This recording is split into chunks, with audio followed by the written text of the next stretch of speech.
Welcome to Chinese History and Mythology. Hello friends, welcome back and welcome to Chinese History and Mythology. Last time, we talked about how the state of Zhou began to slide out of control. On the surface, King Huan of Qi ruled the south as a hegemon, but in reality, he was led by desire, step by step drifting away from the path of a true ruler.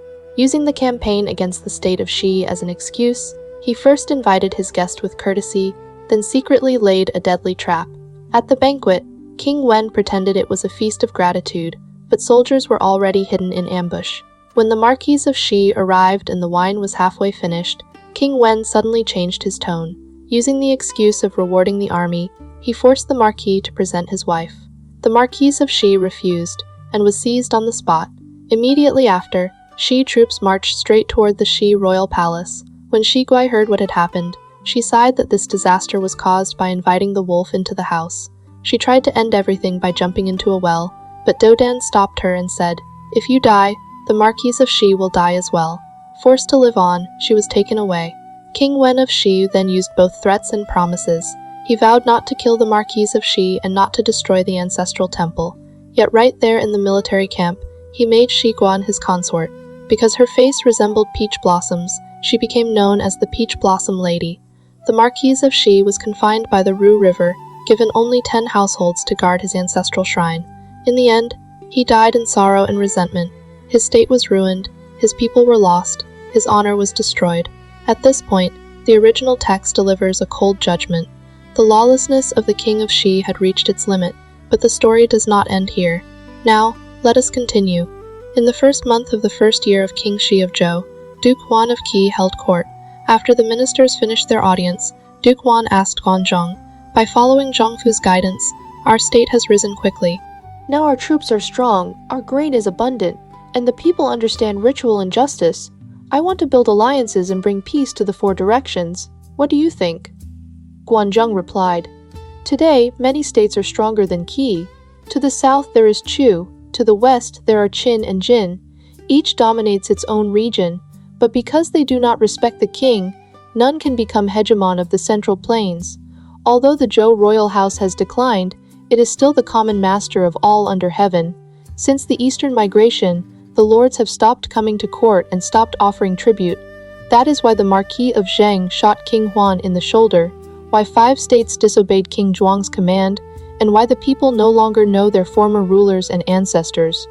Zhang Tong seized the title of king, Song and Zhang killed their rulers. These crimes have become common, and no one dares punish them. Now, King Zhuang has just died, and a new king has taken the throne. Recently, Song was thrown into chaos by Nangong Changwan. Although the rebel was killed, Song's ruler has not yet been confirmed. You can send envoys to the Zhou king and ask him to issue an order.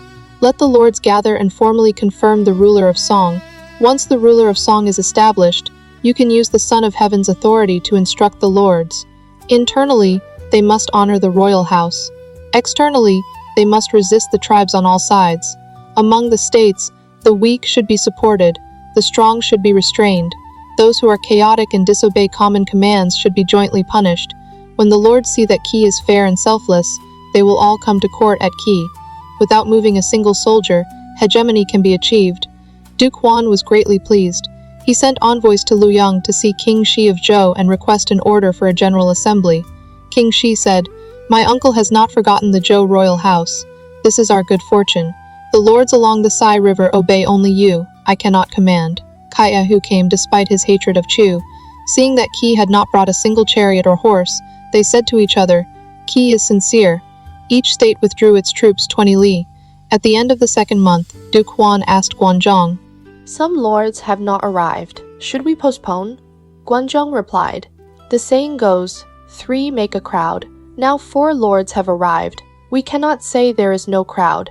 If we postpone, we break our word. If we wait endlessly, we insult the king's command. If the first gathering spreads news of broken promises and disrespect for the king, how can we claim hegemony?" Duke Huan asked, "Should we form an alliance or just hold a meeting?" Guan Zhong replied, "Hearts are not yet unified. If the meeting proceeds smoothly without interruption, then we may form an alliance." Duke Huan said, "Good." On the first day of the 3rd month, The spring sun was bright and the breeze gentle. 5 rulers gathered below the altar. After formal greetings, Duke Huan addressed them. The king's authority has long been neglected. Rebellions have followed one after another. I gather you here by the Son of Heaven's command to support the royal house. Today, we must first choose one person to preside. Only then can authority be unified and orders carried out. The lords debated. If Qi were chosen, Song held higher rank. If Song were chosen, its ruler had just been stabilized by Qi and dared not accept. Duke Huan of Chen spoke first. The king ordered Qi to summon the lords. Who dares replace him? Qi should preside. The others immediately agreed. Only Qi can bear this duty. Duke Huan declined several times, then stepped onto the altar. The order was set. Qi first, then Song, Chen, Kai, and Zhu. Drums and bells sounded. They bowed first to the king's seat, then to one another, and swore brotherhood. Zhang Senju read the covenant aloud.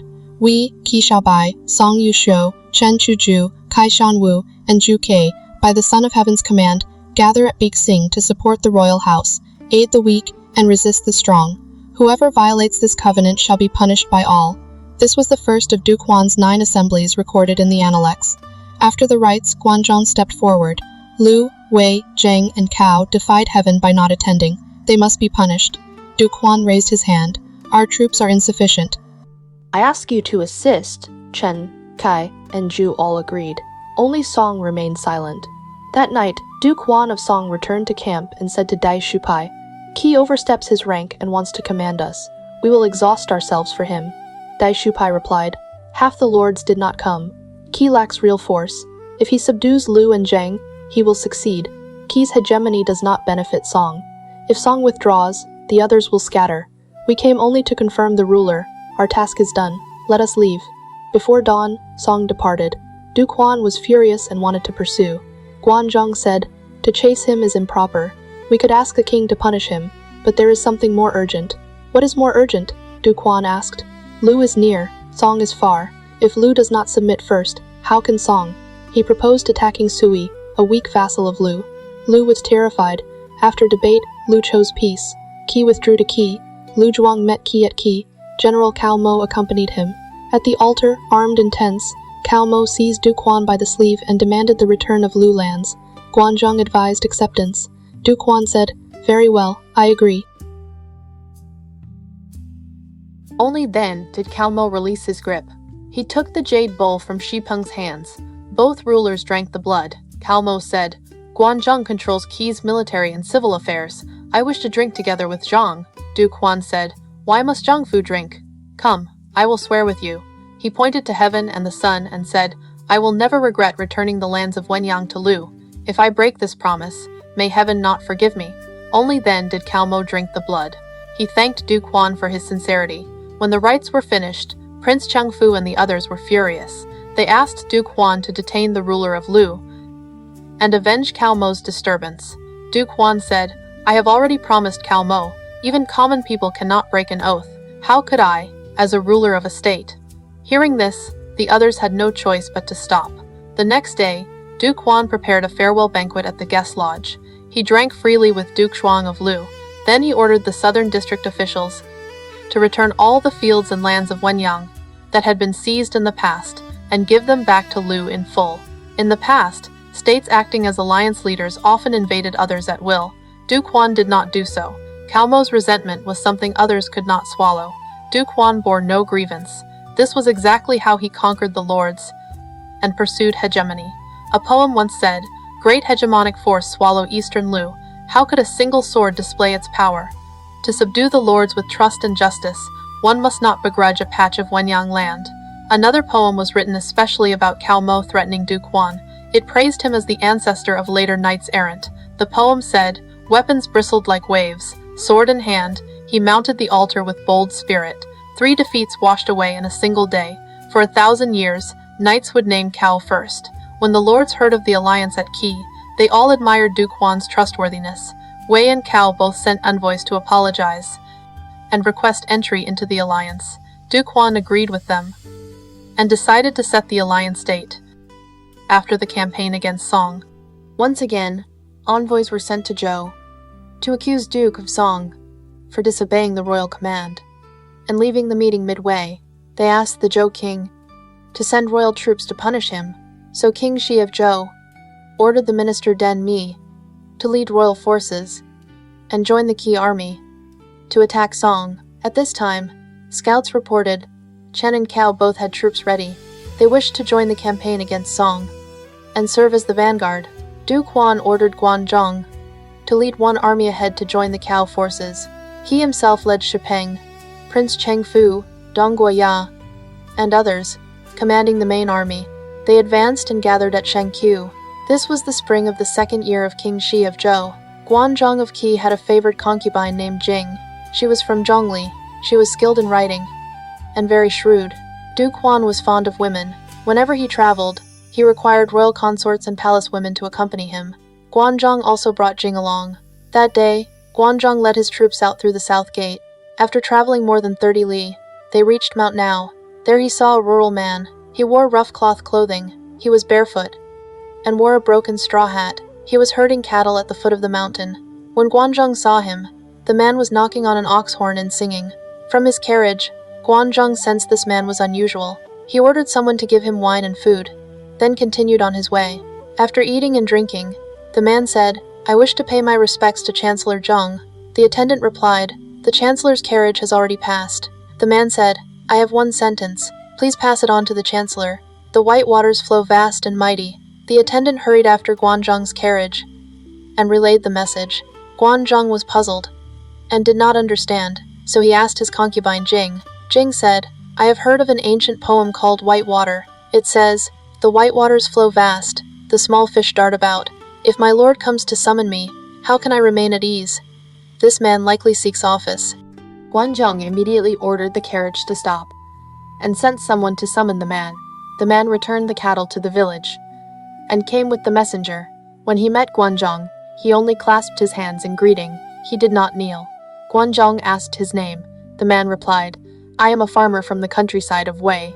My name is Ning Qi. I admire the Chancellor for valuing virtue and talent. That is why I crossed mountains and rivers to come here. With no one to recommend me, I can only herd cattle for villagers." Guan Zhong asked about his learning. Ning Qi answered fluently and without pause. Guan Zhong sighed and said, "Such a heroic man is buried in mud and humiliation.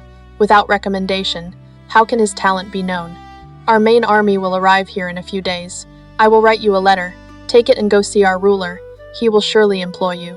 Guan Zhong wrote a letter on the spot and handed it to Ning Qi. They parted. Ning Qi returned to herding cattle. At the foot of Mount Now, 3 days later, Du Quan's main army arrived. Ning Qi stood by the road, still dressed the same, neither avoiding nor fearing them. As Du Quan's carriage approached, Ning Qi once again struck the ox horn and sang, "The southern mountain shines bright, white stones lie broken. Among them swims a carp 1/2 foot long, born without meeting the age of Yao and Shun. In short coat and thin clothes, I herd cattle from dusk until midnight. The long night stretches on. When will dawn come?" Du Quan was surprised when he heard this. He ordered his attendants to bring the man to the front of the carriage. He asked him his name and where he lived. Ning Qi answered truthfully. Du Quan asked, "You are only a cowherd. Why are you mocking the present world?" Ning Qi replied, "I am a nobody. How would I dare mock the times?" Du Quan said, "The Son of Heaven is above us. I and the lords all submit to him. The people live in peace and work in comfort. Everywhere looks like spring. Heaven is still the heaven of Yao and Shun. So why do you say you did not meet Yao and Shun? And why do you say the long night has no dawn? Is that not mockery?" Ning Qi replied, "Though I am only a village man and have not seen the achievements of the former kings, I have heard that in the age of Yao and Shun, there was wind every 10 days and rain every 5 days. People farmed and ate, and they dug wells and drank. It was called, 'They act without knowing, and yet they follow the ruler's rule.' Now laws are weak, and ritual teaching cannot spread through the world. Yet you say is still the heaven of Yao and Shun. I truly cannot understand. I have also heard that in the age of Yao and Shun, all officials acted upright and did things upright. The lords submitted with sincere hearts. After the 4 evils were removed, the world was at peace. People believed without needing words. Authority stood without needing anger. Now you are an enlightened lord. Yet at the first assembly, Song withdrew halfway. At the second alliance, Lu even threatened you. Year after year there is war. The people are exhausted. The state's wealth keeps falling. Yet you say the people live in peace and everywhere is spring. This is also something a small man cannot understand. I have also heard that Yao did not pass the throne to his son Danju, but let Shun rise. Shun fled south of the Yellow River, and the people chased him there. Only then did he have no choice but to take the throne. Now you killed your elder brother and gained the state, and you used the Son of Heaven's command to move the lords. I also do not know what the result will be. Duke Huan flew into rage when he heard this. He shouted, "A village man dares speak rudely." He ordered the attendants to bind Ning Qi and behead him. Ning Qi showed no fear at all. He looked up to heaven and sighed deeply. Ji killed Long Feng. Zhou killed Bai Gan. Today Ning Qi will become the third. Xi Peng saw this and said to Duke Huan, "This man does not fear power and does not fear authority. He is surely not an ordinary cowherd. Please spare him." Duke Huan's anger suddenly turned into joy. He gave the order to untie Ning Qi at once. He called him over and said, "I was only testing you. It seems you truly are a hero." Only then did Ning Qi take out Guan Zhong's letter and present it to Duke Huan. Duke Huan opened the letter and read it. Its meaning was, "I have been ordered to lead troops on campaign. On the road at Mount Now, I met Ning Xi of Wei. He is not a common cowherd. He is a useful talent of our time. I hope you can keep him to assist you. If you hand him to a neighboring state, you will regret it for life." After reading it, Duke Huan said, "Since you had Zhongfu's letter, why did you not show it earlier?" Ning Qi replied, "I have heard that a wise ruler chooses assistants, and a wise minister also chooses the ruler he will serve.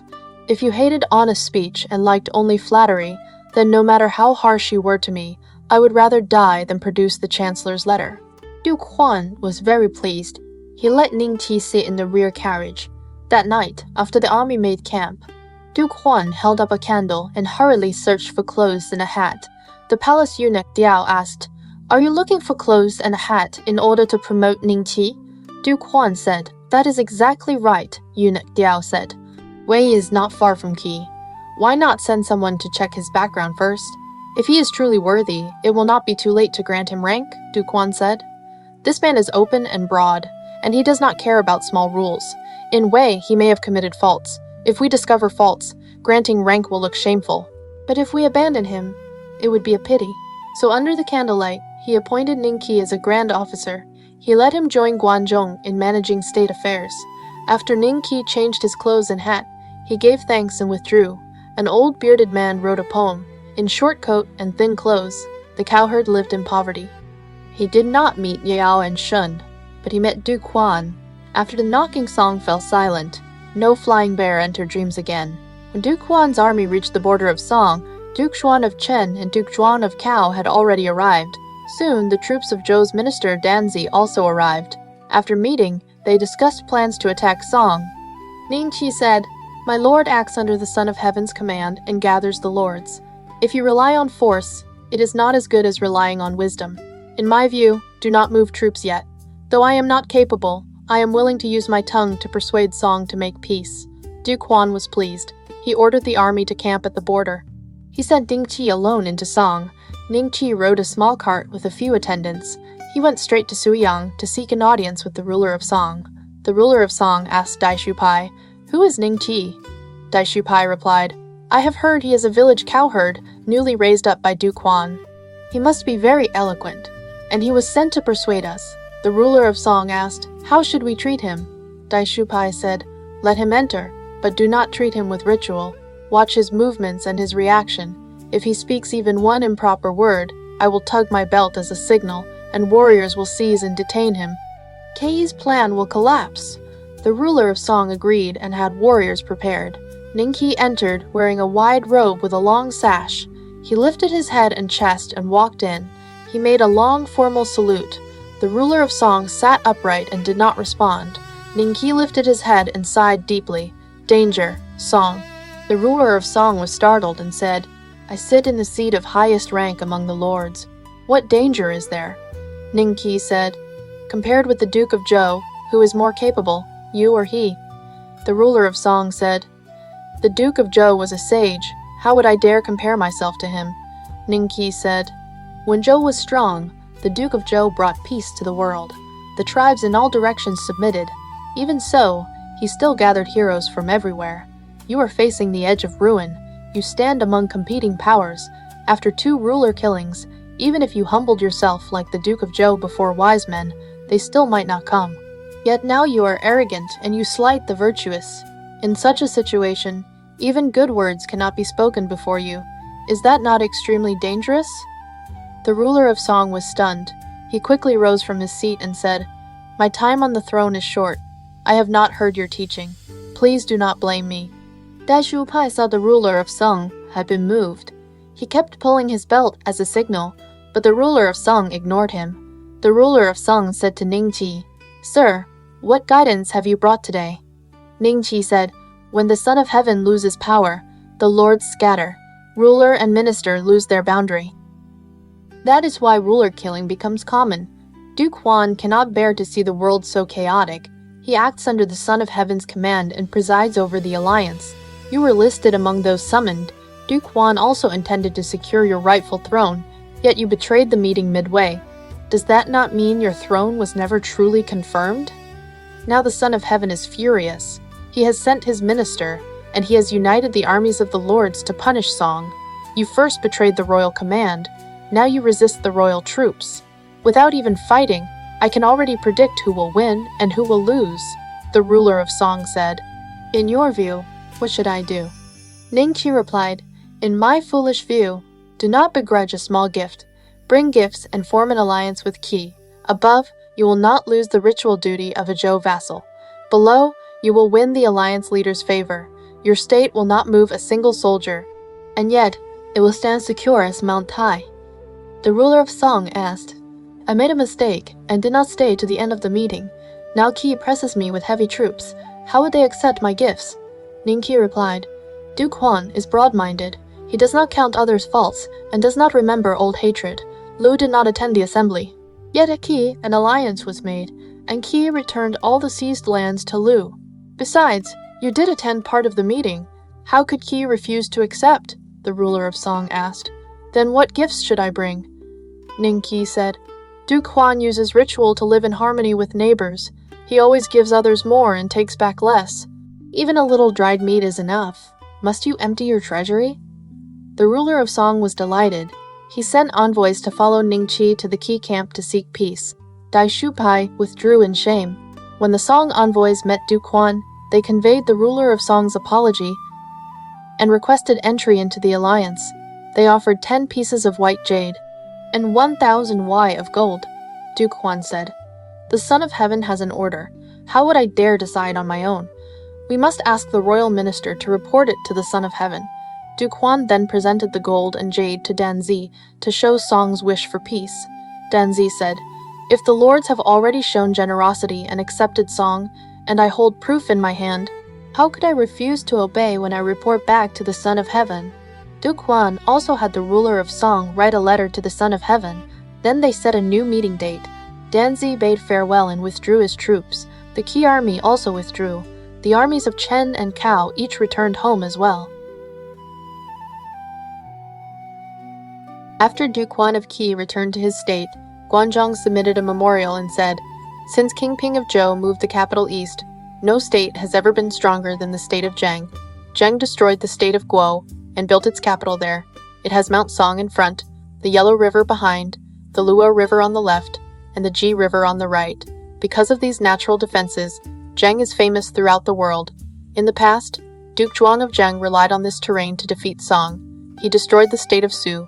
He even resisted the armies of the Son of Heaven. Now Zheng has allied itself with Chu. Chu is a powerful state with vast lands and strong armies. It has swallowed up the states of Henyang. It stands openly against the Zhou royal house. If my lord wishes to rely on the Zhou king to achieve hegemony among the lords, Chu must be defeated. And to defeat Chu, Zheng must be taken first." Duke Huan said, "I know Zheng is the key hub of the Central Plains. I have long wanted to defeat it, but I have never found a good plan." At this time, Ning Qi stepped forward and said, "When Prince Tu of Zheng ruled for 2 years, Jizu expelled him and installed Prince Hu as ruler. Later, Gao Qumi killed Prince Hu and installed Prince Ji. Then our former ruler killed Prince Wei. After that, Jizu installed Prince Yi. Jizu, as a minister, expelled rulers at will. Prince Yi, as a younger brother, seized the throne from his elder brother. This was a complete reversal of proper order and a betrayal of ritual. They are all crimes that deserve punishment. Now Prince Tu is living in Li.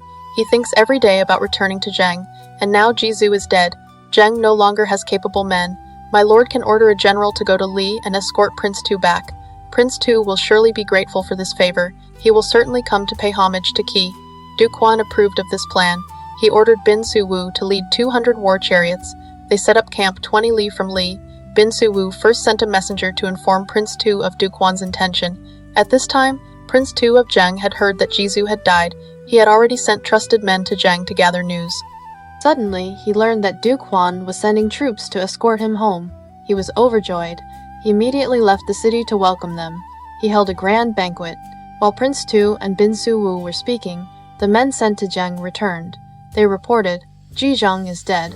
Uncle Jean is now the chief minister. Bin Su Wu asked, what kind of man is Uncle Jean? Prince Tu replied, he knows how to govern, but he is not a military man. Then another messenger returned from Zheng and reported, something strange has happened in Zheng. Inside the south gate, there was a snake 8 chi long. It had a green head and a yellow tail. Outside the gate, there was another snake over 1 zhang long. It had a red head and a green tail. The two snakes fought at the gate. They fought for 3 days and 3 nights. Neither could defeat the other. Crowds gathered to watch. No one dared to approach. After 17 days, the snake inside the gate was bitten to death. The outer snake then entered the city. It went into the ancestral temple. After that, it disappeared. Bin Su Wu stood up and congratulated Prince Tu. Your throne is now secure. Prince Tu quickly asked, how do you know this? Bin Su Wu replied, the snake outside the city is you. It was over 1 zhang long, meaning you are the elder brother. The snake inside the city was Prince Yi. It was 8 chi long, meaning he was the younger brother. After 17 days, the inner snake was killed. The outer snake entered the city. When you fled, it was the summer of the Jia Shen year. Today it is the summer of the Xinchu year. Exactly 17 years have passed. The death of the inner snake foretells the loss of Prince Yi's throne. The outer snake entered the ancestral temple shows the ancestors welcoming your return. My lord now upholds justice for all under heaven. He will assist you in reclaiming your throne. The snakes fighting at this moment proves this is heaven's will. Prince Tu said, if things truly happen as you say, in this life and the next, I would never dare betray Qi's kindness. After discussion, Prince Tu and Bin Su Wu decided to launch a night attack on Daling. When Zheng heard Qi was attacking, they sent Fu Sha to meet the enemy. Fu Sha did not expect Bin Su Wu to circle around from behind. Daling was taken first. Qi banners were raised. Fu Sha knew Zheng's forces were too weak. He could not defeat Qi. He stepped down from his chariot and surrendered. Prince Tu remembered how Fu Sha had guarded Daling for 17 years. He remembered how he had been kept out again and again. His hatred surged. He ordered, execute him and report afterward. Fu Sha shouted, do you not want to return to Zheng? Why do you want to kill me? Prince Tu summoned him back and asked what he wanted to say. Fu Sha said, if you spare my life, I am willing to cut off Prince Yi's head for you. Prince Tu said, how can you possibly kill Prince Yi? Are you trying to trick me so you can escape back to Zheng? Fu Sha replied, Uncle Zhong controls both the army and the government. I have a close relationship with him. If you let me go, I will secretly return to Zheng. I will plan this with Uncle Zhong. Prince Yi's head will surely be presented to you. Prince Tu cursed loudly. You old fox, you are so cunning you dare try to deceive me. If I let you into the city, you will return with Uncle Zhong and attack me instead. Bin Su Wu said, Fu Sha's wives and children are all in Daling. They can be held as hostages in Li. Fu Sha kowtowed and said, if I break my word, kill my entire family. He swore an oath to heaven. Only then did Prince Tu release him. Fu Sha entered Zheng. At midnight he went to see Uncle Zhong. Uncle Zhong cried out in shock. You abandoned Daling. Why are you here? Fu Sha said, Duke Huan wants Zheng to have a rightful ruler. He ordered Bin Su Wu to escort Prince Tu home with a great army. Daling has already fallen. I escaped overnight. Key troops may arrive at any moment. The situation is extremely urgent. If you kill Prince Yi and open the gates to welcome Prince Tu, your family and property will be spared. The people will be saved from disaster. This is the moment to turn calamity into blessing. If you hesitate, regret will come too late. Uncle Zhong remained silent for a long time. Then he said, I once suggested welcoming Prince Tu back. Zhizhang rejected it. Now Zhizhang is dead. Heaven is helping the former ruler. To go against heaven invites punishment. But I do not know how to kill Prince Yi. Fu Sha said, send word to Li and have them advance immediately. You leave the city pretending to meet the enemy. Prince Yi will surely go up on the walls to watch. I will seize the chance to act. You bring the former ruler into the city. Will this not resolve everything? Uncle Zhang agreed. He secretly sent word to Prince Tu. Fu Sha then went to see Prince Yi. He reported that Qi was aiding Prince Tu. He said Daling had fallen. Prince Yi was terrified. He said, I will send rich gifts to Chu for aid. Once Chu's army arrives, we will attack Qi from inside and outside. Qi will surely withdraw. Uncle Zhang deliberately delayed sending the message to Chu. 2 days passed. No envoy was sent. Then scouts reported. The army from Li has reached the city. Uncle Zhang said, I will lead troops to meet them. Your lordship and Fu Sha should guard the city walls. Prince Yi trusted him completely. Prince Tu arrived first with his troops. Uncle Zhang fought a few rounds. Then Bin Su Wu's Qi army arrived in force. Uncle Zhang turned and fled. Fu Sha shouted from the wall, the Zhang army has been defeated. Prince Yi was timid by nature. He tried to flee down the wall. Fu Sha stabbed him from behind. Prince Yi died on the wall. Uncle Zhang ordered the gates opened. Prince Tu and Bin Su Wu entered Zhang together. Fu Sha rushed to the Qing palace. He encountered Prince Yi's 2 sons. He killed them both. He prepared to welcome Prince Tu into the palace. The people of Zhang had always favored Prince Tu. The whole state rejoiced. Prince Li of Zhang gave Bin Su Wu generous gifts. He promised to visit Qi in the winter 10th month to join the alliance. Bin Su Wu then withdrew his troops. After Prince Li returned to the throne, order was restored within days. He then said to Fu Sha, You guarded Daling for 17 years. You kept me out faithfully. That was loyalty to your former lord. But then you feared death. You killed your former lord for me. Your heart is impossible to trust. I must avenge Prince Yi. He ordered Fu Sha executed in the marketplace. His wives and children were spared. An old man with a long beard composed a poem. Prince Tu was a rare and ruthless hero. He used others to succeed, and then killed them. Fu Sha did not cling to a moment of life. He gained a name for loyalty that will last forever. Yuan Fan had once supported the installation of Prince Yi as ruler. Now he feared punishment. He claimed illness and retired. Duke Li sent people to question him. Yuan Fan committed suicide. Duke Li then executed Prince Yi. This was for the crime of expelling the rightful ruler. Chang Chu fled to Uncle Zhang's home. Uncle Zhang pleaded for him. Duke Li spared his life. But his feet were cut off. Zhongfu Dingshu fled to the state of Wei. 3 years later, Duke Li summoned him back and said, We cannot allow Gongshu to have no descendants. Jizu was already dead, so no further punishment was pursued. Uncle Zhang continued as chief minister. Du Shu and Shi Shu both served as ministers. The people of Zheng called them the 3 virtuous men. Now let us return to Duke Huan of Qi. He learned that Prince Tu had returned to Zheng and regained the throne. The states of Wei and Cao had also requested alliance last winter. Duke Huan planned to unite the lords. He intended to swear a blood oath and rebuild a grand alliance. Guan Zhong said, You have only recently taken the first steps toward hegemony. Now you must handle the most urgent matters. Duke Huan asked, What are the urgent matters? Guanjing replied, Chen Tai and Zhu have had no second thoughts toward Qi since joining at Beijing. Cao did not attend the meeting, but sent troops when Song was punished. These 4 states need no concern. Only Song and Wei remain outside the alliance. You should meet with them first. One's hearts are unified. Setting an alliance date will not be late. As he finished speaking, a report arrived. The Zhou king has again sent down me to return generous gifts to Song. He has now reached Wei. Guan Zhong said, The matter of Song can be resolved. Wei lies along the main road. You should personally visit Wei. This will bring the lords closer together. Duke Huan then arranged a meeting at Huan. The rulers of Song, Wei, and Zheng attended, together with Denzi and the ruler of Qi. There were 5 in total. They did not swear a blood oath. They exchanged bows and parted. All the lords were pleased. Seeing unity among the lords, Duke Huan summoned the rulers of Song, Lu, Chen, Wei, Zheng, and Su to Yu. They swore a blood oath. The title of alliance leader was re-established. This was the winter of the 3rd year of King Xi of Zhou. Now let us speak of King Wen of Chu, Zhangzi. After he obtained Lady Shigu and made her his consort, he loved her deeply. Within 3 years she bore 2 sons. The elder was named Zhang Jian, the younger was named Zhang Yun. Though Shigu lived in the palace for 3 years, she never spoke to the king. The king found this very strange. One day, the king asked why she never spoke. She wept but did not answer. The king insisted. Shigu said, I am a woman who has belonged to 2 men. Though I did not die to preserve chastity, I have no face left to speak before others." She wept without end. Chu Zhang wrote a poem. She lost her state and entered the house of the king of Chu. Looking back, she was like a flower in the spring breeze. Remembering the past, she spoke no words and often hid her tears. She could only regret the beauty she possessed. The king of Chu said, "This is all the fault of Kai Shan Wu. I will avenge you. Do not worry." He then attacked Kai. He broke into the outer city.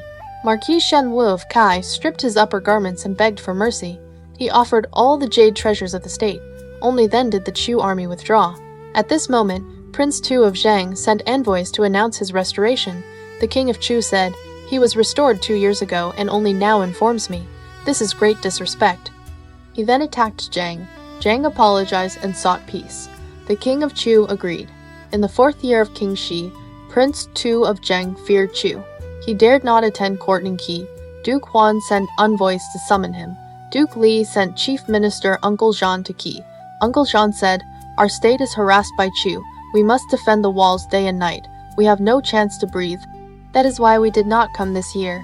If you could conquer Chu by force, how could our ruler dare not stand daily beneath Qi's court?" Duke Huan sensed mockery in his words. He imprisoned Uncle Jean in the military office.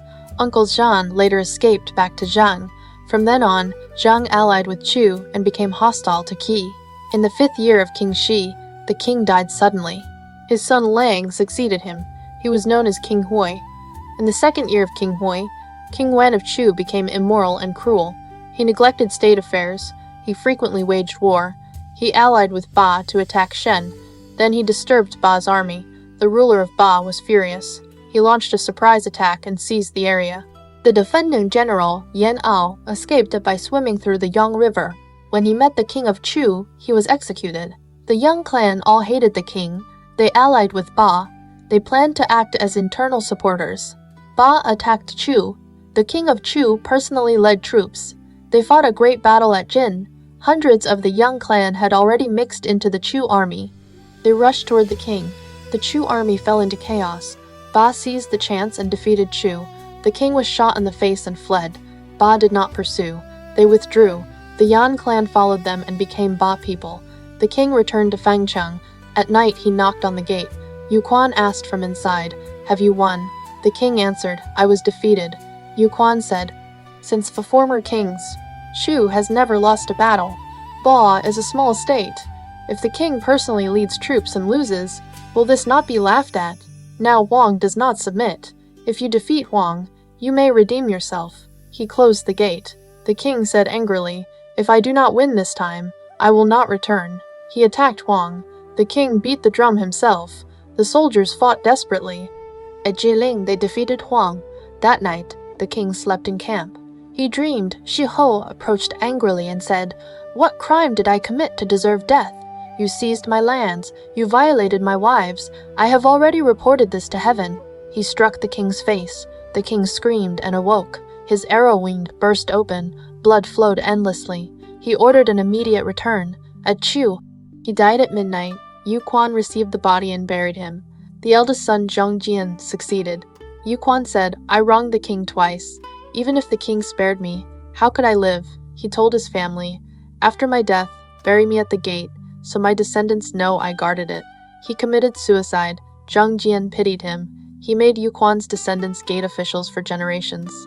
The scholar Zhuo praised Yu Quan as a truly loyal minister. A historian wrote, "How dare one who remonstrates still use force?" Closing the gate was shocking indeed. If this is called loyalty, rebels will all borrow its name. When Duke Li of Zhang heard of King Wen's death, he rejoiced greatly and said, "I no longer worry." Uncle Zhang said, "I have heard that relying on others brings danger. Serving others invites humiliation. Our state lies between Qi and Chu. This is not sustainable. Our former rulers served as royal ministers for 3 generations. That is why Zhang led the lords. Now the Zhou king has just ascended. Guo and Jin have gone to court. They were feasted and rewarded with jade and horses. You should go to Zhou. If you gain royal favor, you can restore our ancestral status. Then we need not fear great states." Duke Li agreed. He sent Shishu to Zhou. Shishu returned and said, "The Zhou court is in chaos." Duke Li asked, "What kind of chaos?" Shishu explained, "When King Zhuang lived, His consort Yao Ji bore Prince Tui. He loved him greatly. He appointed Wei Guo as tutor. Prince Tui loved cattle. He raised hundreds. He fed them grain. He wore embroidered cloth. His attendants rode cattle. They trampled everywhere. He associated closely with Wei Guo, Bianbozi, Qin Zhugi, and Zhongfu. King Xi never restrained him. Now the new king reigns. Prince Tui is even more arrogant. The king punished his followers. He confiscated lands. He seized gardens and houses. He even punished the royal cook, Shisu. Thus 5 ministers and Shisu rebelled. They supported Prince Tui as king. They attacked the capital. Zhougang Jifu and Xiaobo Liao resisted. The rebels fled to Su. Su had old grudges. They escorted Prince Tui to Wei. Wei joined the attack. The king fled to Yan. Prince Tui was installed. The people did not submit. If you restore King Hui, this will be merit for 10,000 generations. Duke Li said, "Correct, but Prince Tui is weak. I will persuade him first." He sent for King Hui to stay in Li. He wrote to Prince Tui urging repentance. Prince Tui hesitated. The 5 ministers urged him not to yield. The envoy was expelled. Duke Li escorted King Hui. He stole the royal regalia. This was the 3rd year of King Hui. That winter, Zheng allied with Western Gua. They escorted King Hui back. In the 4th year, they attacked the capital. Prince Tui delayed feeding cattle. The people opened the gates. Prince Tui fled. He was captured and executed. King Hui was restored. Zheng and Guo were rewarded. Duke Li fell ill and died. His son Ji succeeded as Duke Wen. In the 5th year, Prince Wan fled to Qi. Duke Huan appointed him. Duke Huan praised his propriety. He granted him land. Thus began the Tian clan. That year, Lady Wenjiang died. She left instructions on marriage and alliance. Duke Zhuang followed her will. The marriage was set. This was the 7th year of King Hui. Duke Zhuang wanted the Qi bride to be happy after the marriage, so he spent wildly on everything, extremely lavish, wasting countless wealth. But when he remembered that his late father, Duke Huan, had died because of Qi, and now he himself was marrying a Qi woman, his heart became uneasy. So he rebuilt Huan Hall. He painted every pillar red, and carved patterns on every rafter to comfort the spirit of his dead father. The officer Yusan gave him loyal advice about this. Duke Zhuang did not listen at all. In summer, Duke Zhuang went to Qi in person to escort the Qi woman home. In the 8th month of autumn, Lady Zhang arrived in Lu. She became the state consort and was called Aya Zhang. When the ministers and the women of the great clans met her, they all performed rites only one step below what they would do for the ruler. They also had to give money as a greeting gift.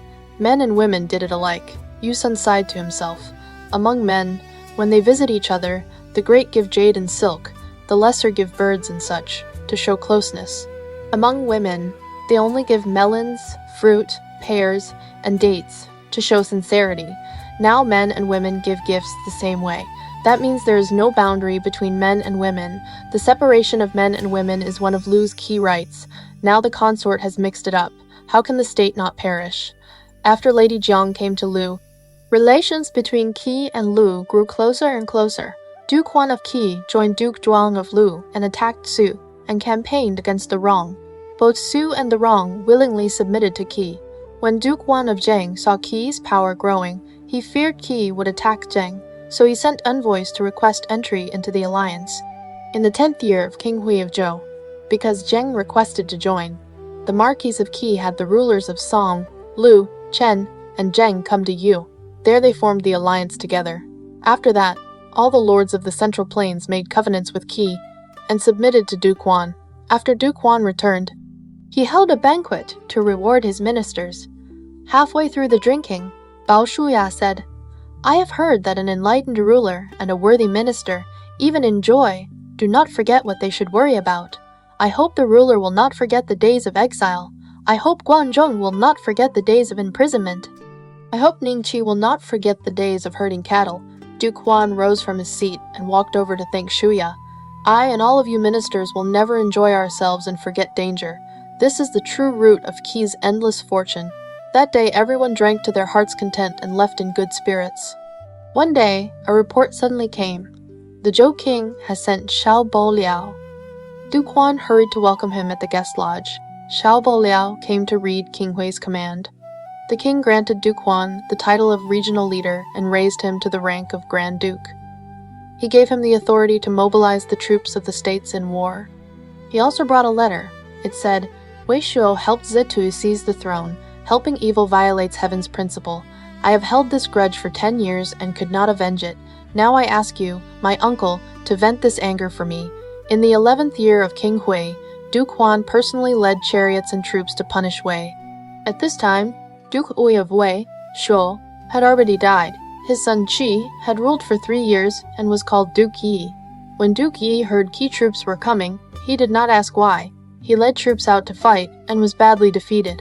Qi forces pressed to the city walls. Duke Huan read the Zhou king's command and listed Wei's crimes. Duke Yi spoke from the wall. These were my late father's faults. They have nothing to do with me. Then he sent his son Kai Fang out of the city. Kai Fang brought 5 cartloads of money and cloth and begged for peace and pardon. Duke Huan said, The former king set a rule. No crime can be passed down to later descendants. If you obey the king's command, what more could I demand from you? Prince Kai Fang of Wei saw how strong Qi was and wanted to serve in Qi. Duke Huan said, You are the eldest son of the ruler of Wei. By order you should be the heir. How can you bear leaving the honored seat in the south to come north and suffer? Kai Fang replied, My lord is the most virtuous ruler under heaven. If I can hold the whip at your side, I will count it as great honor. Why would I care about rank? Duke Huan believed Kai Fang truly admired him, so he made him a grand officer, and favored him like Shu Daiyao and Yi Ya. The people of Qi called these 3 the 3 favorites. After Kai Fang arrived in Qi, he told Duke Huan again and again how beautiful the younger daughter of Wei was. Duke Hui of Wei had once sent an elder daughter to Qi as an accompanying lady. This younger daughter was her sister. When Duke Huan heard this, he sent envoys with much money to request her as a concubine. Duke Yi of Wei did not dare refuse, so he sent her. Duke Huan took her as a concubine. Now the 2 sisters of Wei were both in Qi. People called them the elder Wei consort and the younger Wei consort. Both were deeply favored by Duke Huan. An old bearded man wrote a poem about Wei. Wei's crimes were heavy as mountains. How could one take bribes while claiming to obey the command? Do not speak only of honoring the king and upholding justice. In the end, profit sat in the heart. Now let us speak of Jin. The ruler of Jin bore the Ji surname and held the rank of marquis. In the time of King Cheng of Zhou, a paulownia leaf was cut as a token, and his younger brother Shu Yu was in 5th there. After 9 generations, the throne reached Marquis Mu. Marquis Mu had 2 sons. The elder was named Shu, the younger was named Shi. After Marquis Mu died, Prince Shu succeeded and was called Marquis Wen. After Marquis Wen died, his son succeeded and was called Marquis Zhao.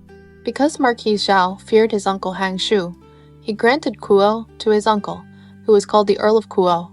Later, Jin was called Yi, and together with Kuo, it was called the 2 Jins. In the 7th year of Marquis Zhao, the officer Pan Fu killed Marquis Zhao and tried to install the Earl of Kuo, but the people of Yi refused. They killed Pan Fu and installed Marquis Zhao's younger brother, Ping, who was called Marquis Zhao. In the 8th year of Marquis Zhao, Heng Shu died. His son Shan succeeded and was called the Earl Zhong of Kuo. In the 15th year of Marquis Zhao, Earl Zhong attacked Yi. Marquis Zhao was defeated and killed by Earl Zhong. The people of Yi then installed Marquis Zhao's brother Xi, who was called Marquis Yi. After 2 years on the throne, Marquis Yi attacked Kuo. He was defeated and fled to the state of Sui. His son Guang then succeeded and was called Marquis I. In the 3rd year of Marquis I, Earl Zhong died. His son Cheng Dai succeeded and was called Duke Wu of Kuo. In the 9th year of Marquis Ai, Duke Wu, together with generals Han Wan and Liang Hong, attacked Yi.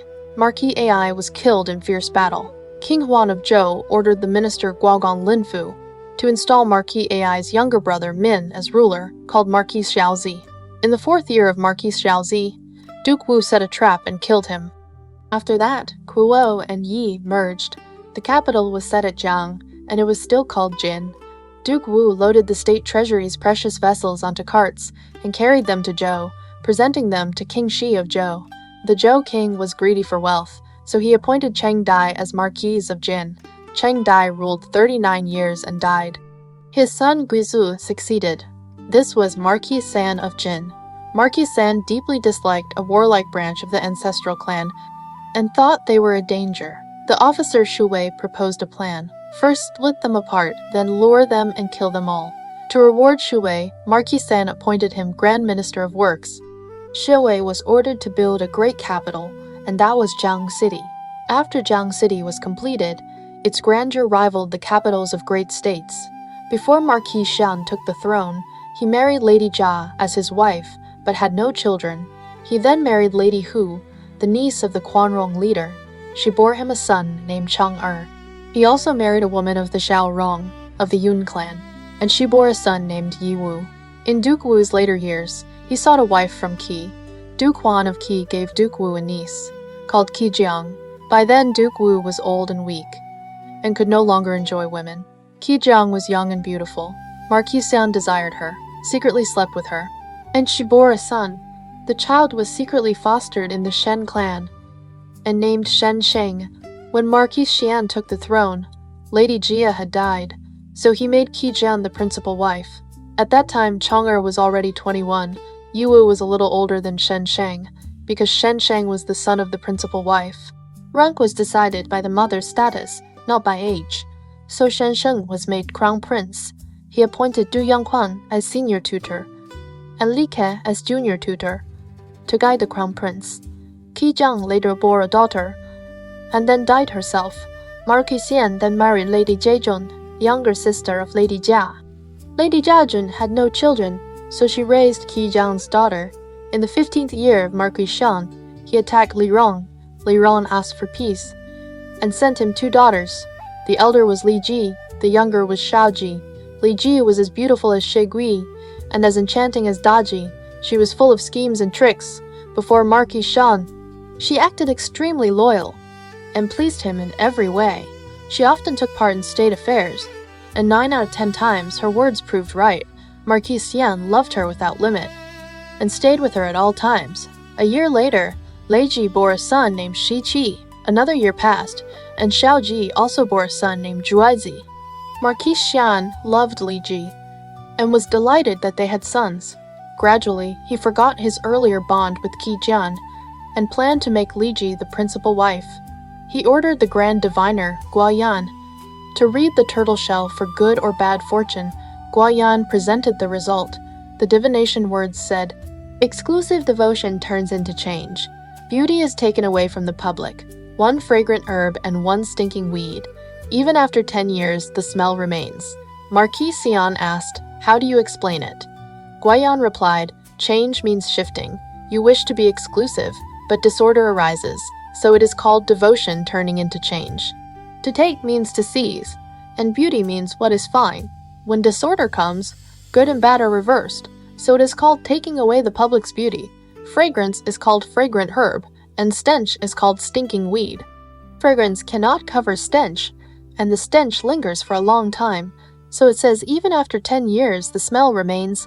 But Marquis Xian's heart was already fully on Li Ji. He would not listen. He also asked Shisu to cast hexagrams. He obtained the 2nd line of the Guan hexagram.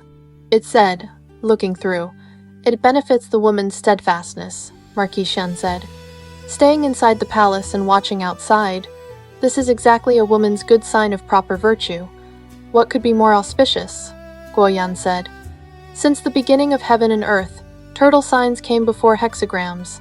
Better to follow the turtle than the hexagram," Shisu also said. "Ritual does not allow 2 principal wives. A lord cannot marry another principal wife. That is the true meaning of Guan. If Li Ji becomes wife again, it cannot be called proper virtue. If it is not proper virtue, what benefit is there? Even by the Book of Changes, it may not be auspicious," Marquis Xian said. "If we decide everything by divination, then we might as well listen to ghosts." He ignored both warnings. He chose an auspicious day, prayed at the ancestral temple, made Li Ji his wife, and made Shao Ji the 2nd wife. Shai Su secretly said to the officer Li Qi, "Jin is going to perish. What can be done?" Li Qi was shocked and asked, "Who will make Jin perish?" Shi Su said, "Probably Li Rong." Li Qi did not understand. Shi Su explained, "In the Xia dynasty, Jiai attacked Shi and received Mo Shi, and Xia fell. In Shang, Zhou attacked Su and received Daji, and Shang fell. In western Zhou, you attacked Bao and received Bao Si, and western Zhou fell. Now Jin attacked Li Rong and received 2 daughters. Marquis Xian loves them beyond measure. How can Jin not perish? Just then, Guo Yan also came to visit. Li Ke repeated Shisu's words. Guo Yan said, Jin will be in turmoil for a while, but it is unlikely to perish. When Tang Shuyu first came to this fief, he also divined. The divination said, he will govern the Xia lands and rebuild the royal state. Jin is now in a flourishing period. There is no need to fear its ruin. Li Ke asked, when will turmoil happen within the state? Guo Yan said, the cycle of good and evil, reward and retribution, usually does not exceed 10 years. 10 is a turning point after reaching an extreme. Li Ke wrote down these words on bamboo slips. Marquis Xian loved Li Ji more and more, and planned to make her son Shi Qi the heir. One day he told Li Ji his intent. Li Ji was overjoyed. But Shensheng had already been declared crown prince. To change it without cause would anger the ministers. They would block it. Also, Chang'er and Yu Wu were close to Shensheng. All 3 princes were nearby. If they could not be persuaded, they might become alert and ruin the plan. So Li Ji knelt and said, the crown prince is already established, and all the lords know it. Shensheng is virtuous and without crime. If you depose the old and set up the new because of my son, I would rather die. Marquis Shan believed she was sincere, and told her not to do such a thing. Marquis Shan also had 2 favored officers. They were Liang Wu and Dongguan Wu. They watched the minister's attitudes for him, and often stirred up trouble. The people of Jin called them the 2 Fives. Marquis Xian also had a performer named Shi. He was young, handsome, clever, and eloquent. Marquis Xian loved him even more. He could enter places in the palace others were forbidden to enter. No one dared question him. Li Ji then slept with him. Their relationship grew closer. Li Ji told Shi her true plan, and asked him to drive a wedge among the 3 princes, so her son could become crown prince. She offered her advice. We must send the 3 princes far away under the name of guarding the borders. Then we can act when the moment comes. But this must be proposed by other ministers so it looks proper. Now the 2 Fives are most favored by the ruler. You can use heavy gifts to befriend them. Once they speak, the ruler will surely listen. So, Li Ji gave Shi gold, silk, and valuables. He delivered gifts separately to the 2 Fives. She first visited Liang Wu and said, the ruler's wife wishes to befriend you. I bring a small gift to show respect. Liang Wu was shocked and said, how would the wife befriend me? There must be a request. If you do not tell me, I will not accept. So she told him Li Ji's full intent. Liang Wu said, we must also have Dongguan's help. Sha said, the wife has prepared the same gift for him. So the 2 went together to Dongguan Wu's home. The 3 plotted in secret. The next day, Liang Wu advised Marquis Xian. Kuwo is the original Infiaft place, where the ancestral temples stand. Piu and Qi are near the tribes and are border strongholds. These 3 places cannot be left without commanders. If the ancestral temple has no master, the people will not fear authority. If the borders have no master, the tribes will think of raids. If the crown prince governs Qiu and Chang'er and Yiwu govern Pu and Qi, while you remain in the capital as overall commander, the state will be as steady as solid rock. Marquis Xian asked. Is it good for the crown prince to go out? Dongguan Wu said. The crown prince is the second ruler of the state. Kuwo is the second Jin. Who besides the crown prince would dare take this role? Marquis Xian asked. Kuwo can be handled that way, but Pu and Ku are wild mountains and empty land. How can they be guarded? Dongguan Wu also said, outside the city is wasteland, but if someone goes to guard it, it will no longer be wasteland. It will also become a small capital. Then the 2 of them praised in unison. If one court adds 2 small capitals, it can govern the state within, and it can also expand territory without. From now on, Jin will become even greater. Marquis Xian believed them. He sent Crown Prince Shensheng to live in Kuwo. He was to manage the place where the ancestral temple stood. Senior tutor Du Yongquan went with him. He sent Chang'er to Pu. He sent Yiwu to Ku. Those 2 were to command border military affairs. Hu Mao went with Chang'er to Pu. Lv Yisheng went with Yiwu to Ku. He also ordered Zhao Suo to build a small city for the crown prince in Kuwo. It was higher and larger than the old one. It was called New City. He ordered Shi Wei to supervise the building of the 2 small cities at Pu and Kuwo. Shi Wei used firewood mixed with earth. He finished it in a rough hurry. Someone said, "This is not solid. Shi Wei laughed and said, "In a few years, this will belong to the enemy, so why make it solid?" Then he also composed a poem, "A fox fur coat is precious, yet it looks shaggy and disorderly. In one state there are 3 dukes. Whom should I follow? A fox fur coat means a noble garment, shaggy means a chaotic appearance. This means there are too many high-ranking men." And there is no clear distinction between legitimate and secondary lines, between elder and younger. Shi Wei had already foreseen that Li Ji would surely plot to seize the succession. That is why he said this. Now Shen Sheng and the 2 princes all left the capital.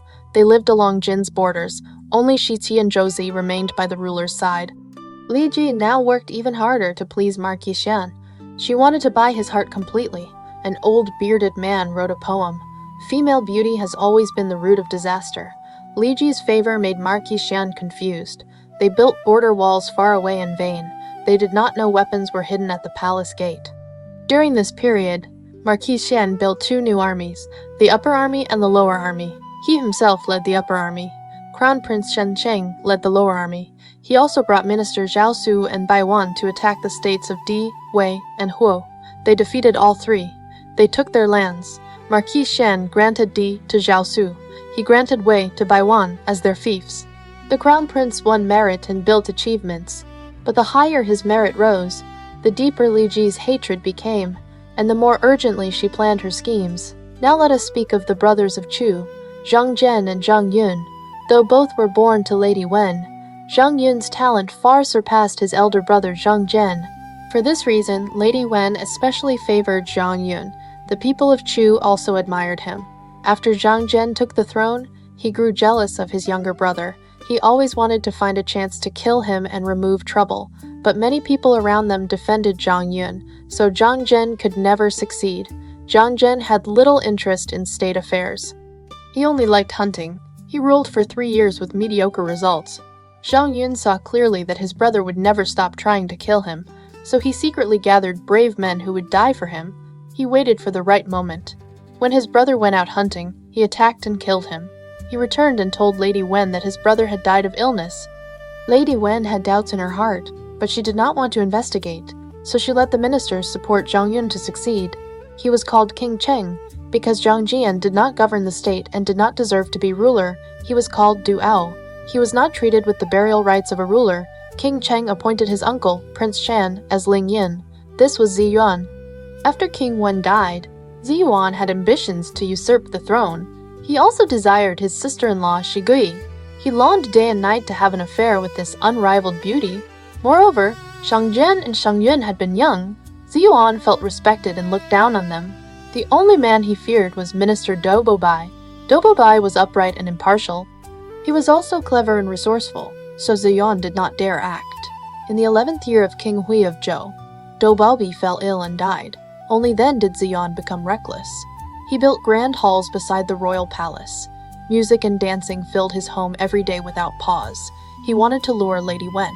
When Lady Wen heard the sound of music and dance, she asked a servant, "Where does the music and dancing outside the palace come from?" The servant answered, "It comes from the new mansion of the Ling Yin," Lady Wen said. "The former king practiced with weapons and campaigned against the lords. That is why audiences and tributes never stopped. Now the Chu army has not reached the Central Plains for 10 years. The Ling Yin does not think of washing away this shame. Instead he sings and dances beside me. A woman merely surviving. Is this not abnormal?" The servant relayed these words to Zi Yuan. Zi Yuan replied, "The lady has not forgotten the Central Plains, but I have forgotten. If I do not attack Zheng, I am not a real man." So he took 600 war chariots. He personally led the center army. Dou Yujiang and Dao Wu held the great banners as the vanguard. Wang Sunyu and Wang Sunjia served as the rear. The army advanced in mighty formation toward Zheng. When Duke Wen of Zheng heard Chu troops were approaching, he urgently summoned his ministers to discuss. Du Shu said, "Chu has many troops. We cannot fight them." "Better to seek peace," Shishu said. "We have just formed an alliance with Qi. Qi will surely rescue us. We should prepare and wait." The Crown Prince Hua was young, but hot-blooded. He urged a fight to the death, Uncle Jean said. "Of the 3 opinions, I agree with Shishu. But in my view, Chu will soon withdraw on its own." Duke Wen asked. "The Ling Yin is leading troops in person, so how could he withdraw?" Uncle Jian said. "Since Chu began attacking other states, It has never mobilized 600 chariots. Prince Yuan is doing this with the certainty of victory to please Lady Xi. Anyone who seeks victory also fears defeat. When the Chu army arrives, I have a way to make them retreat." While they were still discussing, scouts reported, "Xu has broken through the Juzi Pass and rushed into our territory. They have reached the outer city. They are entering Cheng Gate. They will soon reach Kai Market." Du Shu said anxiously, "Xu is already close. If peace cannot be made, then first flee to Tongqiu to avoid danger." Uncle John said, "Do not be afraid." He ordered armored soldiers to hide within the city. He opened the city gates wide. People inside the city went about as usual. They showed no fear. Dou Yujiang's vanguard reached outside the city first. They saw the city looking calm. There was no movement on the walls. They grew suspicious. Dou Yujiang asked Dou Wu, "The people of Zhang are so relaxed. There must be a trick. They want to lure us in. We must not enter lightly. Wait for the Ling Yin to arrive." So they withdrew 5 li from the city and camped. Soon Ziyan's main army arrived. Dou Yujiang reported what he had seen. Ziyan personally climbed a high slope and observed Zhang. He saw flags standing thick like a forest. Soldiers stood in neat and stern formation. After watching for a while, he sighed. "Zheng has the 3 virtuous men. Their plans are hard to read. If I suffer defeat, how can I face Lady Wen? We must probe the truth before attacking." The next day, Wang Xunyu of the rear sent a report. Scouts have learned that the ruler of Qi, together with the lords of Song and Lu, is personally leading a great army to rescue Zheng. General Dou does not dare advance. He awaits orders and prepares to meet the enemy. Zai Yuan was shocked. He said to the generals, "If the lords cut off our retreat, we will be attacked from front and rear and suffer heavy losses. I have attacked Zhang as far as Kai Market, and that can already be called complete victory." So he secretly gave an order. Everyone must hold something in the mouth so no sound is made. They must remove the bells from the horses. That night they broke camp and withdrew. Fearing Zhang would pursue, he ordered that the war banners not be pulled up. They were left standing to deceive Zheng. Only after the army slipped beyond Zheng's borders did they beat drums and ring bells. They sang victory songs and returned. He first sent people to report to Lady Wen. "The Ling Yin has returned in full victory." Lady Wen said with thanks, "If the Ling Yin truly destroyed the enemy and returned in full victory, he should announce it to the people. He should reward those with merit. He should report and offer sacrifice at the ancestral temple to comfort the former king's spirit." "Why are you telling me?" Zi Yuan felt deeply ashamed. King Cheng of Chu, Xiang Yun, heard that Ziyuan returned without battle. He was very displeased. Uncle John of Zheng personally supervised patrols through the night. He did not sleep. At dawn, he saw the Chu banners and pointed, "This is an empty camp. The Chu army has fled." No one believed him. They asked how he could know. Uncle John said, "The great banner marks the general's position.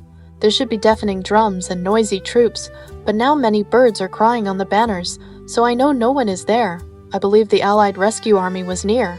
And Chu heard the news and ran. Soon, scouts reported, the Allied rescue army truly arrived. Before reaching Zheng's border, they heard Chu had fled, so they all turned back. Only then did everyone admire Uncle Zhang's wisdom. Zheng sent envoys to Qi to thank them for the hardship of rescuing Zheng. From then on, Zheng was loyal to Qi without any second thoughts. Now let us return to Zi Yuan of Chu. Since his attack on Zheng gained no merit, he felt bitter. His desire to seize the throne grew stronger. He planned to first win over Lady Wen, and then act. Just then, Lady Wen felt somewhat unwell. Zai Yuan used the excuse of paying respects. He entered the palace. He moved bedroom furnishings into the palace. For 3 days he did not leave. Hundreds of his household men stood outside. Minister Du Lan heard of this. He rushed into the palace gate and ran straight to Ziyuan's sleeping place. He saw Ziyuan grooming his hair before a mirror. Du Lan scolded him. "Is this a place for a minister to wash and groom? The Ling Yin must withdraw at once." Ziyuan said, "This is my family's palace." "What does it have to do with you, an archery officer?" Du Lian said. "The ruler is exalted. Even brothers cannot freely mingle with each other's women. The Ling Yin may be the former king's younger brother, but he is still a minister. A minister must step down from his carriage when passing the palace gate. He must hurry when passing ancestral temples. Even spitting on the ground is improper, let alone sleeping inside the palace. Also, the consort is secluded from outsiders. Men and women must be distinct. Have you not heard?" Zai Yuan shouted angrily. "The power of Chu is in my hands. How dare you talk? He ordered attendants to shackle Dou Lian. He detained him beneath the corridor and would not release him.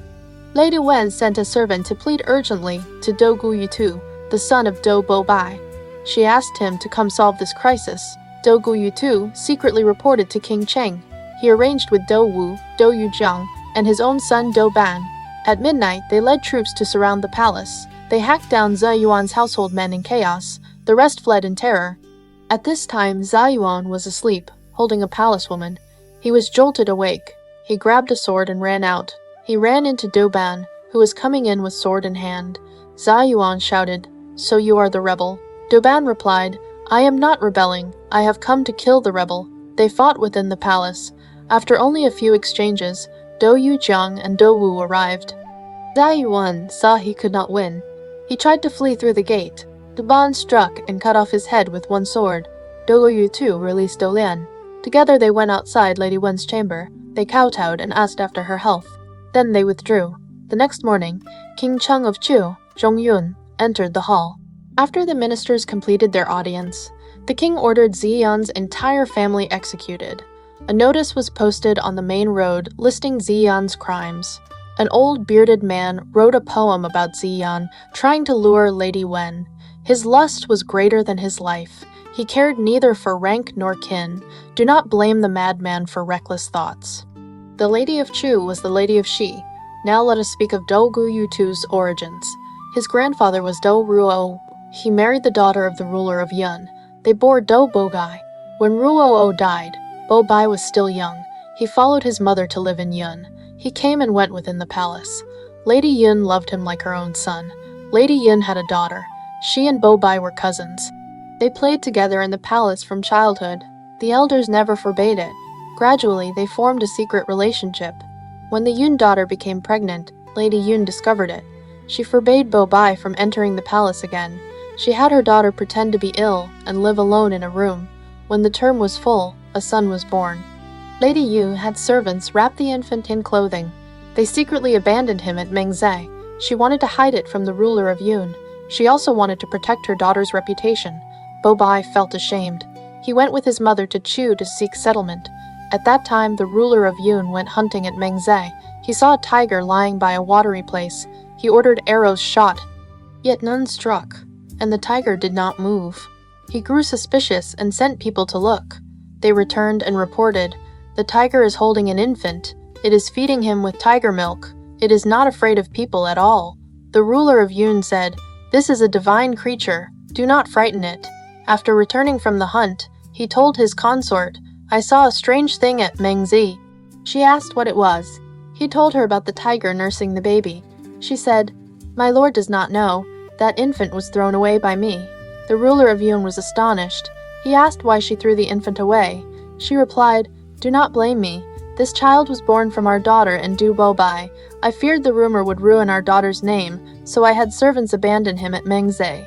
I have heard that Jiang Yuan stepped on a giant's footprint and conceived. She bore a son, abandoned him on ice, and birds covered him with wings. She believed he was divine, raised him, named him Qi, and he became Huji, ancestor of Zhou. Now this infant is fed by a tiger, so he must be a nobleman." After hearing this, the ruler of Yun sent people to bring the infant back. He had his daughter raise him. The next year, he married his daughter to Dou Bobai in Shu. In Shu countryside speech, milk is called gu. A tiger is called Yutu, so Bobai named the child Gu Yutu. His style name was Ziwen. Today there is a Yutu township in Yunmen County. That is the place where Ziwen was born. After Gu Yutu grew up, he had talent to pacify the people and govern the state. He understood both civil and military strategy. His father Bobai served Chu as a minister. After Bobai died, Gu Yutu continued as a minister. Now Zeyuan was dead, and the post of Ling Yin was vacant. The king planned to appoint Dou Lian. Dou Lian declined. He said the great enemy of Chu is Qi. Qi has Guan Zhong and Ning Qi. It is wealthy and strong. My ability cannot compare to people like Guan and Ning.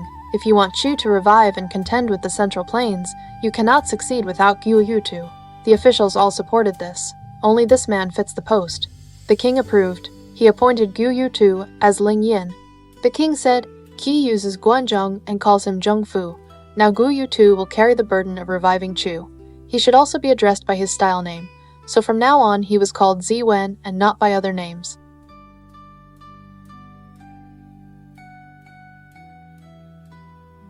In the 13th year of King Xi of Zhou, Ziwen, as Lingyan, proposed a policy. He said the disasters of a state all come from a weak ruler and powerful ministers. He said that from now on, every minister must surrender half of his fief to the public treasury. Ziwen acted first and set the example himself. No one else dared disobey, because the south of Ying City had Jiangtan and the north was backed by the Han River. It was a naturally excellent place. So the capital was moved from Danyang to Ying City. It was called the Ying capital. Ziwen reorganized the army. He trained the soldiers. He selected worthy men and appointed capable people. He believed Huan of the royal clan was a man of virtue, so he appointed him as a minister. His clansman, Dou Zhong, had talent and wisdom, so he had Dou Zhong, together with several men of the Dou clan, manage the army. He appointed his son, Dou Ban, as lord of Shen. Thus the state of Qiu became orderly and well-governed. When Duke Huan of Qi heard that the king of Qiu was using capable men to govern the state, he feared Qiu would invade the central plains. He wanted to lead a great allied army of the lords to attack Qiu. He asked Guan Zhong whether it could be done. Guan Zhong said, "Qiu calls itself a king in the south. Its land is vast and its troops are strong. Even the Zhou son of heaven cannot control it. Now Ziwen controls both civil and military affairs. Heavy troops guard every border. In this situation, relying only on military force will not work. Also, you have only recently gained the support of the lords. You have not yet built the merit of saving states that are about to perish or restoring states that have declined. The armies of the lords may not be willing to fight for us, so I believe the urgent task is to raise our authority. We should wait for the right moment and then act. Only then can we be completely secure."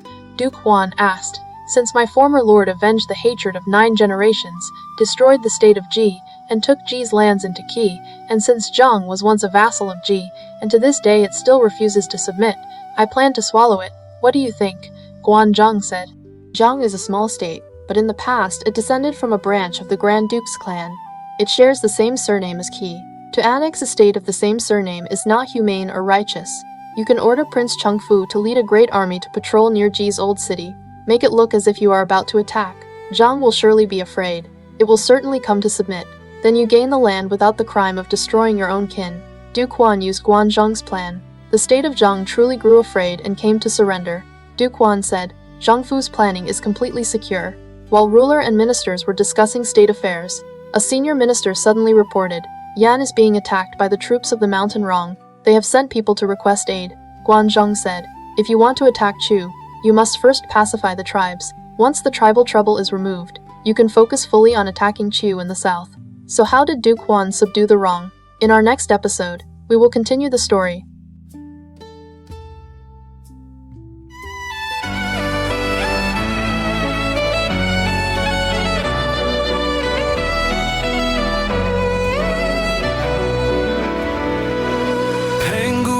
The sky in light, Nua healed the broken heart. Fuxi traced the world's design. Every age leaves stories bright. Yaya dynasty shaped bronze. Shang dynasty cast oracle bones. Thou dynasty built right. Qin dynasty forged the great walls. Han dynasty opened Silk Road winds. 3 kingdoms dynasty turned war to tales. Qin dynasty led ink and mountains bloom. Sui dynasty carved the Grand Canal. Tang dynasty crowned the world with art. Song dynasty raised learning's flame. Yun dynasty swept the northern plains. Ming dynasty strengthened walls again. Qing dynasty closed an ancient end.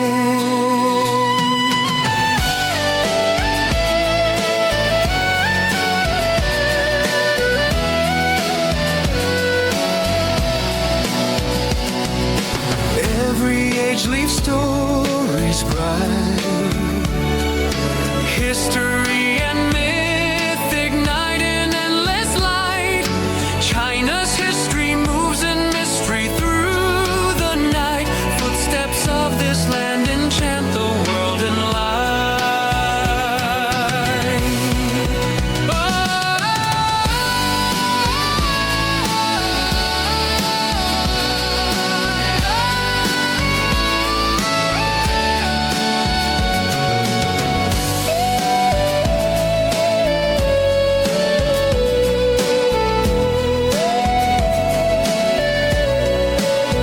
Han Dynasty opens Silk Road wins. Three Kingdoms dynasty turn war to tales. Qin Dynasty led ink and mountains bloom. Sui Dynasty carved the Grand Canal. Tang Dynasty crowned the world with art. Song Dynasty raised learning's flame.